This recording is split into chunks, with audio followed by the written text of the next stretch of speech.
kasih dan setia. Kita saling mendoakan, toh. Anda juga harus setia, toh. Baik, saya ingin memberikan summary, maka disebutnya aktualisasi, refleksi dari sesi kemarin. Kalau dari sesi Pastor Donatus lebih banyak kegodaan. Dari summary Anda sudah ahli. Anda sudah tahu. Saya ingin memperlihatkan beberapa poin-poin yang bisa kita jadikan pilar untuk kembali pada tema rekoleksi kita. Bersama kita melayani Dia, bukan kita melayani gue. Ya, jadi selalu bahwa pelayanan selalu mengarah pada kemuliaan Tuhan. Pertama, poin yang ingin saya angkat adalah kita disatukan dalam komunitas oleh Allah karena kita punya keprihatinan dan kita mau terlibat dengan gereja. Ini hal positif yang harus kita ambil. Banyak orang yang prihatin dengan gereja Alam Sutra, tapi sedikit yang tergerak untuk berbelas kasih. Banyak orang yang mengatakan kurang prodiakon itu, kurang. Tapi coba ditunjuklah yang mengatakan kurang itu. Dia pasti kurang motivasi. Dia kurang keinginan untuk melayani. Maka saya mau mengatakan bahwa bapak-bapak ini adalah bukan hanya pribadi yang punya keprihatinan, tetapi juga mau terlibat. Jadi keprihatinan itu mendorong kita untuk melakukan sesuatu. Kedua, saya berbicara kemarin, fondamen hidup komunitas adalah tata cara pelayanan dalam kebersamaan. Kita harus setia. Kemarin saya tekankan, aturan itu bukan saya semata-mata saya diatur, enggak, supaya teratur. Menjadi kebanggaanlah bagi kita bahwa satu-satunya perkawinan, sakramen, sejarahnya yang ditulis hanya di gereja Katolik. Hanya di dalam gereja Katolik. Kita bisa tahu apakah orang ini mau nikah lagi atau tidak. Setidaknya kalau orang ini tidak punya itikat jelek. Karena ini ada juga yang terjadi, dia sudah menikah, pergi keluar kota, berpisah, bukan KTP, dia baptis lagi. Saya bukan ngajarin. Karena bapak yang pertama kali ngomong begitu, Yesusnya putus.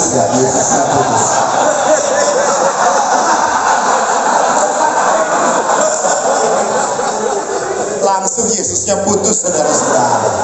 Tidak direstui. Bapak restu Tuhan, hanya Bapak hidup benar. Jadi ada tata cara dalam kebersamaan pelayanannya. Perjumpaan yang selalu menghangatkan. Sekali lagi butuh banget kita berjumpa. Bukan semata-mata hanya untuk tugas, family day, rekreasi bersama-sama.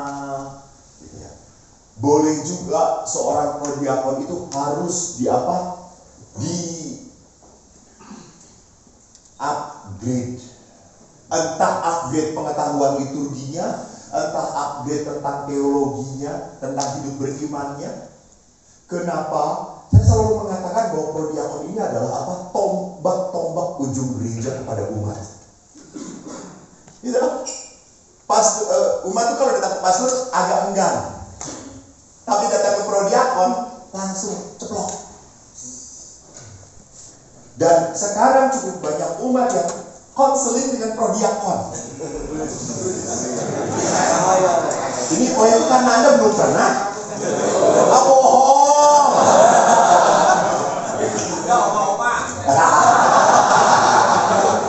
Syukur pada Allah. Minimal oma itu selamat.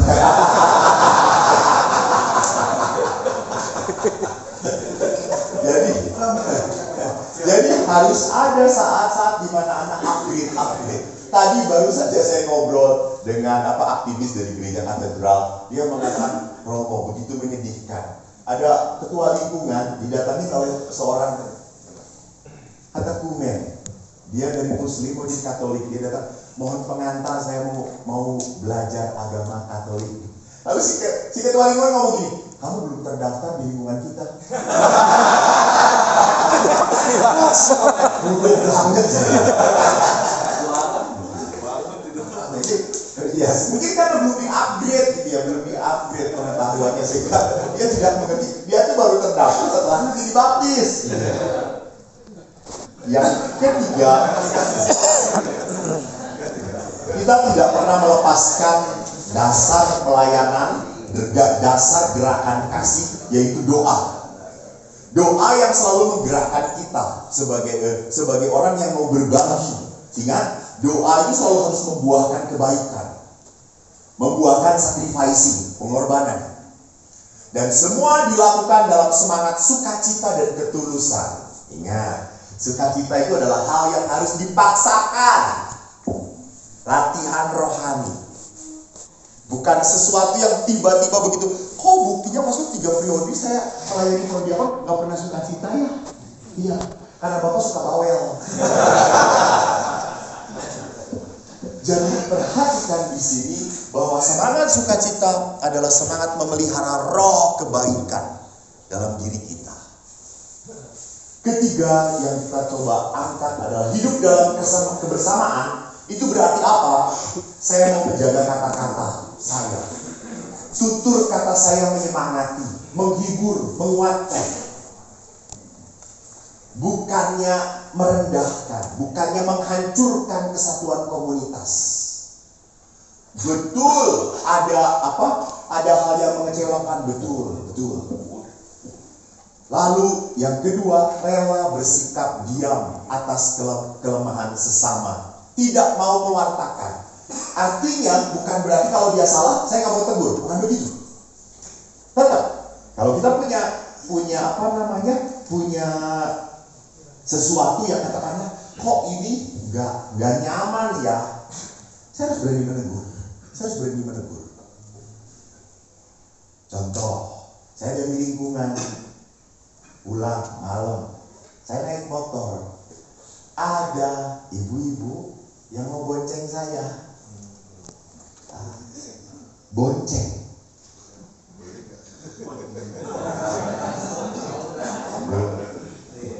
Mau banget.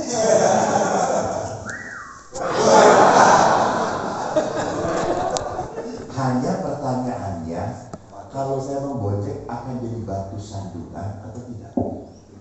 Mungkin saya berpikir cuma bonceng doang. Umat alam sutra. Pikirannya melebar kemana-mana.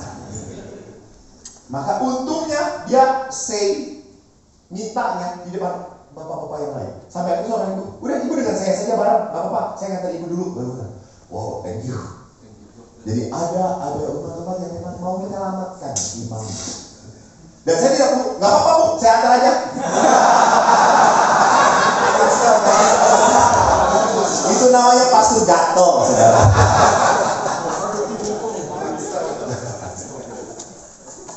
Maka saya hanya bisa melayani tadi dengan sukacita, dengan ketulusan, mau menjaga komunitas sebagai komunitas yang berharga bagi saya.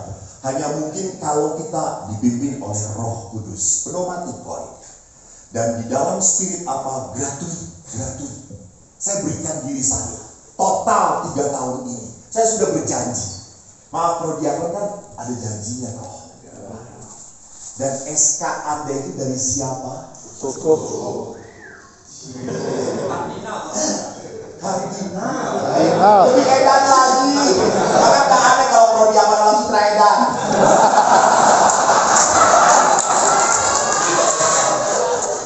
Suratnya dari kardinal. Saya aja uskup. Mohon izin komandan.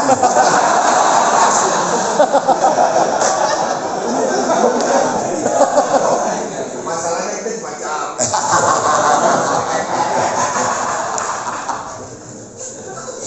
Dan 3 tahun.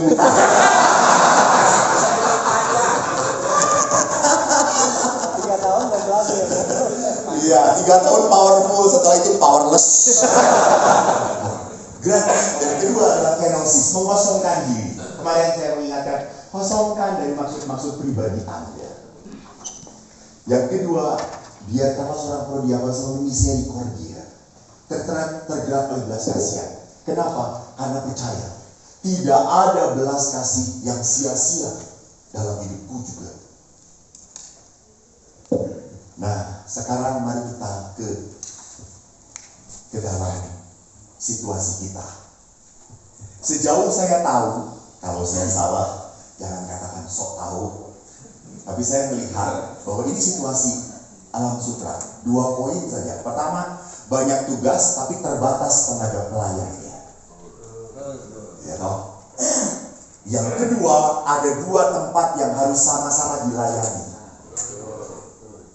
Alam sutra sendiri dan Maria Benteng. Nah, saya tidak mau melihat ini sebagai apa? Ini hambatan, ini kesulitan. No. Kita orang beriman kok. Ini tantangan. Ini tantangan. Maka kalau tantangan ini pasukan loh. Bajunya merah, artinya apa? Membara. Kami melayani. Merah itu artinya semangat. Jangan hitamnya yang gede.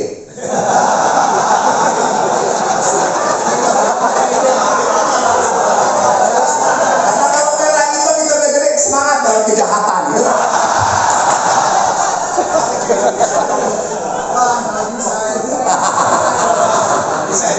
Karena OS-nya merah putih. Salib potong-potong. Oke. Hal pertama, maka ini menjadi bahan renungan Anda. Nanti saya minta Anda masuk dalam kelompok-kelompok. Pertama, hal positif atau kekuatan apa yang Anda temukan dalam diri atau tubuh komunitas prodiakon ini? Sekali lagi, saya ingin mengajak Anda sebagai pribadi-pribadi yang terberkati. Orang-orang terberkati selalu pintar melihat hal positif, bukan hal negatif. Kenapa? Karena tantangan itu hanya bisa dihadapi dengan kekuatan, bukan dengan kelemahan. Bukan, kita ini memilih semuanya, mohon maaf, tua semuanya, sakit-sakitan. Akhirnya apa? Melihat tantangan menjadi sebuah kemustahilan. Tapi tantangan hanya bisa dihadapi dengan apa? Kekuatan. Kita punya kekuatan apa dalam tubuh prodiakon ini? Yang kedua, apa yang Anda bisa atau berani lakukan untuk menanggapi tantangan yang dihadapi bersama? Dan Bapak-bapak, jangan jauh-jauh, tantangan kita adalah 3 hari suci. Kamis, pekan suci lah, bukan 3 hari suci mungkin ya. Dari Minggu Palma, lalu Kamis suci, Jumat suci, Sabtu Paskah, dan Minggu Paskah. 5 hari. Jadi kalau prodiakon pekan suci cuma bisa 5 kali.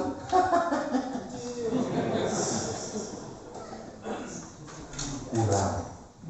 Kenapa? Dosa Anda sudah terlalu banyak. Biarkan 3 hari suci ini sebagai silih. Bukan silih untuk berdosa lagi, Pak Roy. Karena Pak Roy minta, ya udah silih, nanti dosa lagi.